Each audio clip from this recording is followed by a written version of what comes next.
तर पाकिस्तानी गँगस्टर शहाजाद भट्टी नेटवर्क प्रकरणामध्ये आता मराठवाड्यामध्ये एटीएसनं आजची चौकशी जी आहे ती संपवलेली आहे। छत्रपती संभाजीनगरचे 10, जालन्यातले 2, धाराशिवमधले 2, बीडमधला 1 अशा 15 जणांना एटीएस कडून ताब्यात घेण्यात आलेलं होतं।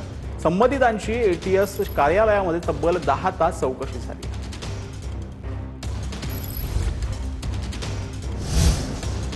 तर मालेगावमध्ये एटीएस कडून एका संशयित तरुणाची चौकशी करण्यात आलेली आहे। पाकिस्तानी गँगस्टरच्या संपर्कात असल्याच्या संशयावरून चौकशी करण्यात संबंधित तरुणाच्या घराची झाडाझडती घेण्यात आली। मोबाईल आणि डिजिटल बाबींची तपासणी केली जाते। चौकशीनंतर तरुणाला नोटीस देऊन सोडण्यात आलं।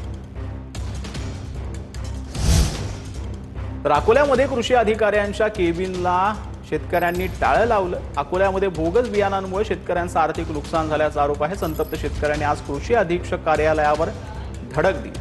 बोगस बियाणं कंपन्यांवर कारवाई करण्याची शेतकऱ्यांची मागणी।